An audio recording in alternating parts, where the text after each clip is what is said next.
on the opportunities for every young entrepreneur in Zimbabwe. So today I'm with former Honorable Tinashe Grandi, who is going to tell you a lot of youth developmental programs that are available for the youth. So Mr. Tinashe Grandi, welcome to the show. Thank you so much for having me today. All right. Look forward to all right. We are very honored to have you. Thank you so much.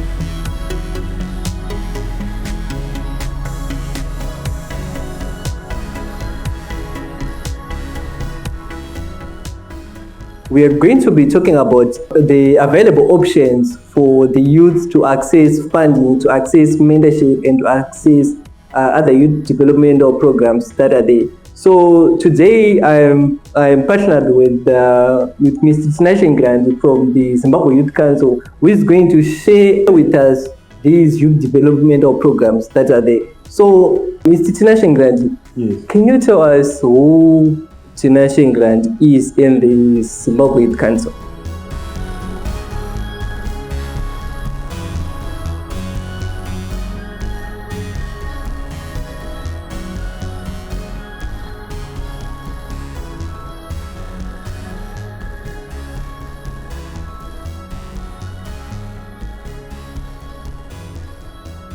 Thank you so much. My name is Tinashe Grandi. I'm a young person. I'm a Zimbabwean from Shirugu Midlands Province. Currently serving as a board member of the Zimbabwe Youth Council, appointed by the minister responsible for youth and with the approval of the president. That's generally me.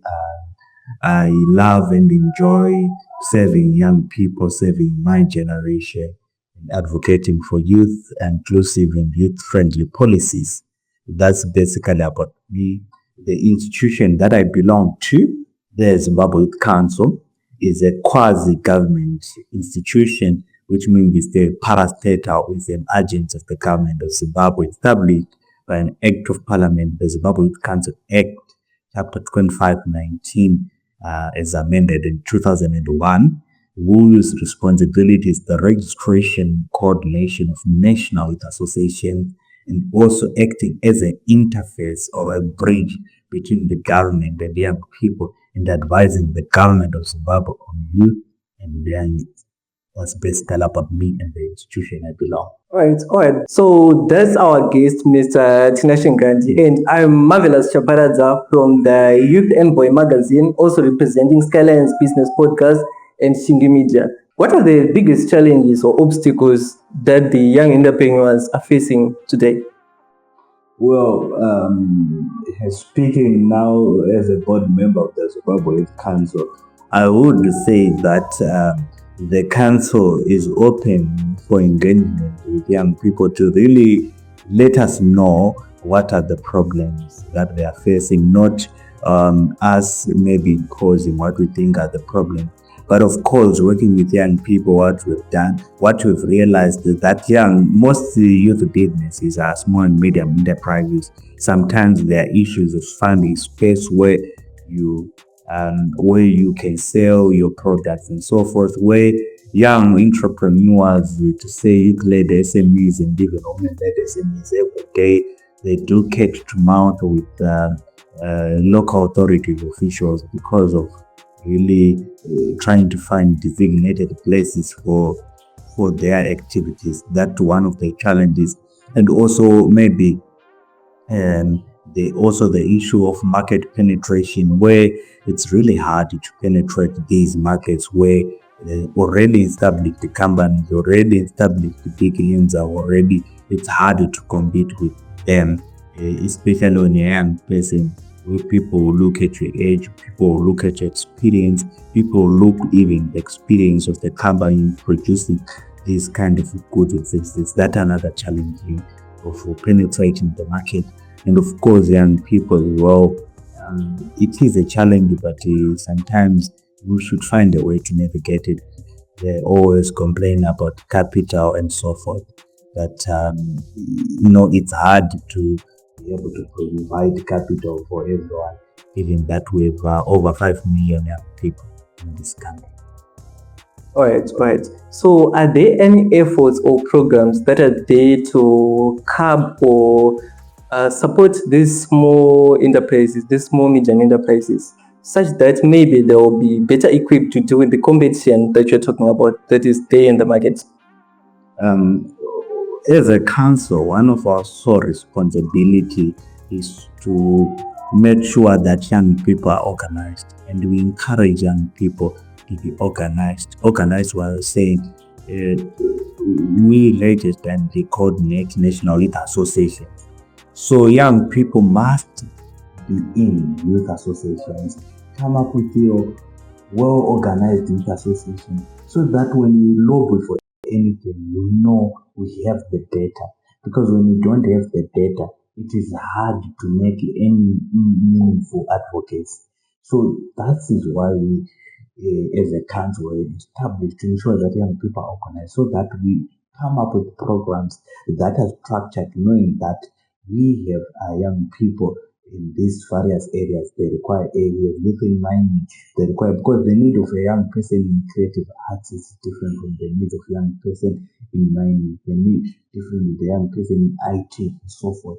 So through your associations, you let us know so that we have the data and see the synergy that we can have with various government departments and also the private sector. Nevertheless, the Zimbabwe Council, in partnership with YET, has a space that it has been allocated in Chinoi, but the Chinoi municipality, a youth market where we will set up a space for young entrepreneurs to sell from there. And as you may be aware, we are pushing for a certain percentage. It's already being debated in Parliament for a percentage with the procurement or regulatory authority of Zimbabwe, so that these tenders in the issue of market penetration, for the tenders that they're going to be bidded, there will be a certain allocation for youth-led amounts. Those are the two developments that have happened so far. Okay, okay. I think that's interesting. So, how does the Zimbabwean government interface with the private sector, maybe the private sector businesses, to support the growing business, the small businesses that young entrepreneurs are venturing into today? As a council, to say, I can't. Maybe the government is broader, and there are a lot of mechanisms that are there with the Minister of Industry and Commerce, with the Minister of Trade, Foreign Affairs, and the Minister of Trade, which has been said, interface with the private sector in various mechanisms. Even the private sector, they have their own associations that also interface with the government of Zimbabwe in mining, with the Zimbabwe Miners Federation and so forth. Now, as a country, we approach these ministries and also these private sector business member organizations to say, look, when you now have young people that are organized, for example, our Business Development Investment Committee in the board is working on something along those lines within the agricultural value chain, to bring companies that are within the agricultural sector and also bring youth associations that are in the agricultural sector, so that they have B2B, they sign MOUs, and also they explore various opportunities like raw opportunities and so forth. Those are some of the interfaces that we can try to make with, as you are aware, some time back, the Zimbabwe Council used to have a partnership with Old Mutual on a fund called Kurera Fund that was supporting young people as well. These are some of the partnerships that we can do. But to make these efforts easy, it's always good for young people to be organized and also even approach the council with what they want and what they need. Then the council will then take it forward to say, we have our youth in mining, we have our youth in tourism, we need A, B, C, D. We know who to approach, and we train our team data that is backing what we want, and also we have a direction. It's not just us going today, we go to any company and say, what do you have for the youth?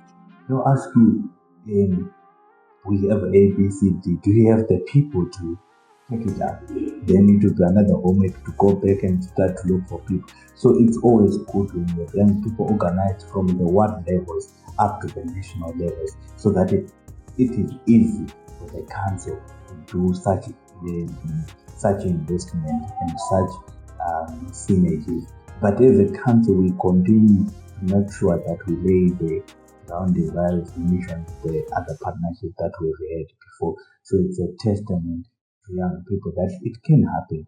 They just need to trust the Zimbabwe Council, formalize with us, come and knock at our doors, because the council is for youth. It's not us, the board members, who knows everything about the youth. They must come to us and let us know what they want. That's basically how it works. Then we take it forward. This is what the young people want. This is what the young people are crying for. Then the council make it happen.